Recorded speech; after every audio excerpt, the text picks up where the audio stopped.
लोकसभा चुनाव 2024 को लेकर कांग्रेस पार्टी भी भारतीय जनता पार्टी के खिलाफ गर्मजोशी के साथ देश के अमूमन शहर और गांवों में संसदीय क्षेत्रों में चुनाव प्रचार प्रसार अभियान में व्यस्त है। ऐसे में कांग्रेस पार्टी का चेहरा, जो अब तक राहुल गांधी को ही माना जा रहा है, उन्हें किस तरह से अपनी जिंदगी में अपनी संपत्ति और अपने ऊपर कई तरह के केस को लेकर किस तरह की मुसीबतें झेलनी पड़ी, ये भी किसी से छुपा नहीं। चलिए आज हमारी इस रिपोर्ट में बता दें कांग्रेस की तरफ से मुख्य चेहरा बनाए गए राहुल गांधी की संपत्ति के बारे में। कुल मिलाकर जिनके बारे में इस साल 4 अप्रैल को दर्ज एक रिपोर्ट में बताया गया है कि 9.24 करोड़ रुपए से अधिक की उनके पास चल संपत्ति है, तो 55,000 रुपये कैश और 18 उन पर आपराधिक मामले दर्ज है। खैर, यहाँ पर राहुल गांधी ने शपथ पत्र में अपनी संपत्ति का ब्यौरा दिया था, जिस बारे में जिक्र हमारी इस रिपोर्ट में हम आप सबके बीच कर रहे हैं। 15 लाख रुपए गोल्ड बॉन्ड भी उन्होंने लगाए हैं। इसके अलावा NSS और डाक बचत समेत बीमा से जुड़ी पॉलिसी की बात करें तो 61 लाख रुपए उनके जमा है। जी हाँ, 53 साल के कांग्रेस नेता राहुल गांधी, जो केरल की वायनाड लोकसभा सीट से अपना नामांकन दाखिल कर समय अपनी संपत्ति और उनके खिलाफ चल रहे अदालती मामलों की जानकारी दे चुके हैं। शपथ पत्र में ही कुल 18 आपराधिक मामलों का जिक्र राहुल गांधी ने किया, जो उनके खिलाफ चल रहे हैं। इसमें उन्होंने सूरत कोर्ट की ओर से सुनवाई गई सजा का भी जिक्र किया है। साथ ही इसमें बताया गया है कि राहुल गांधी के पास कुल चल संपत्ति 9.24 करोड़ रुपए से अधिक है। कांग्रेस नेता के पास 4.20 लाख से अधिक के आभूषण भी पाए गए, जिसकी जानकारी उन्होंने खुद दी है। तो वहीं इसी के साथ साथ हम आपको हमारे इस रिपोर्ट में बताना चाहेंगे, किसी भी प्रकार का ऋण नहीं लिया है राहुल गांधी ने। गांधी परिवार की लेगेसी के बारे में तो आप जानते ही हैं। गांधी परिवार आज से नहीं, शुरू से ही अमीर रहा है। राजनीति से जुड़ाव इस परिवार का काफ़ी पुराना है और गांधी परिवार के प्रिंस की तरह जिंदगी राहुल गांधी ने बचपन से ही गुजारी है। गांधी परिवार की संपत्ति दिल्ली तक ही नहीं सिमटी, देश के कई राज्यों में उनकी संपत्ति बढ़ोतरी के साथ बढ़ रही है। खैर, यहाँ हमारे इस रिपोर्ट में आपको बता दें, 4.20 लाख से अधिक के आभूषण के अलावा जिनके पास 1 रुपये का ऋण नहीं है, उनके पास नकद 55,000 रुपये हैं। ये रिपोर्ट सामने आई, जो उन्होंने हलफनामे में, चुनावी हलफनामे में सबको जानकारी दी है। इसके अलावा राहुल गांधी ने शपथ पत्र में भारतीय जनता पार्टी और राष्ट्रीय स्वयंसेवक संघ पर राजनीति के तहत मामला दर्ज करने का आरोप भी लगाया है।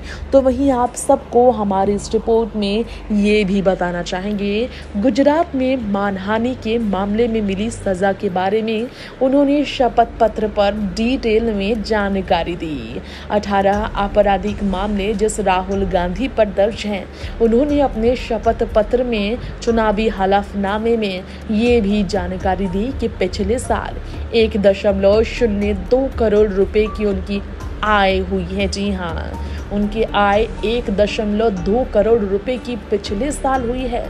शपथ पत्र में उन्होंने उनके नकदी के तौर पर 55,000 रुपए भी बताएं। 2 बचत खातों के बारे में बात करें तो बैंक अकाउंट्स के 2 बचत खातों में 15 मार्च तक उनकी कुल 26,25,000 रुपये जमा होने की राशि बताई गई है। वहीं यंग इंडिया में 1.90 लाख रुपए की इक्विटी शेयर भी है उनकी। जी हाँ, शेयर में भी उन्होंने पैसे लगाए हैं। तो वहीं राहुल गांधी ने 4.33 करोड़ रुपए शेयर बाजार में लगाए हैं, इसकी भी उन्होंने जानकारी दी, जहां वृद्धि के साथ उनके आय में बढ़ोतरी होती ही रहती है। करीब 30 कंपनियों के शेयर राहुल गांधी ने अब तक लिए हैं, ये भी उन्होंने बताया। राजनीति के अलावा अपनी संपत्ति को बढ़ाने में राहुल गांधी का एजुकेशन उन्हें काफ़ी काम देता है। म्यूचुअल फंड के बारे में बात करें तो म्यूचुअल फंड में उन्होंने 3.81 करोड़ रुपए लगा रखे हैं।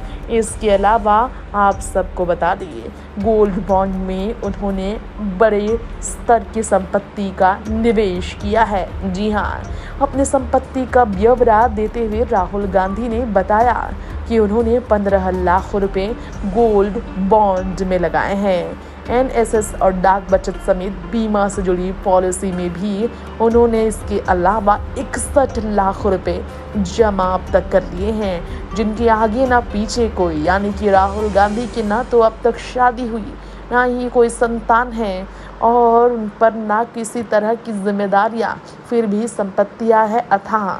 जी हाँ, अपने नामांकन पत्र में उल्लेख किया है राहुल गांधी ने कि उनके पास ना कोई कार है, ना ही कोई दोपहिया। जी हाँ, वाहनों के मामले में राहुल गांधी गरीब ही हैं। वाहनों के मामले में राहुल गांधी के पास वाकई में अपने खुद के ट्रांसपोर्ट के लिए कोई गाड़ी नहीं है। बताया उन्होंने कि कृषि भूमि दूसरी अचल संपत्तियों का जिक्र करते इसके अलावा जी हाँ, चल संपत्ति के बारे में हमने आपको बताया। अब अचल संपत्ति के बारे में भी हम आपको दे दें जानकारी। जी हाँ, मूल्य कुल 11 करोड़ रुपए 15 लाख रुपए के करीब, जी हाँ 11 करोड़ 15 लाख रुपए के करीब उनके पास अचल संपत्ति है बाजार मूल्य के मुताबिक, जिसके बारे में राहुल गांधी ने बताया कि उनके ऊपर कुल 49,79,000 रुपए की देनदारी है। जी हाँ, राहुल गांधी ने ये बताया है भी है।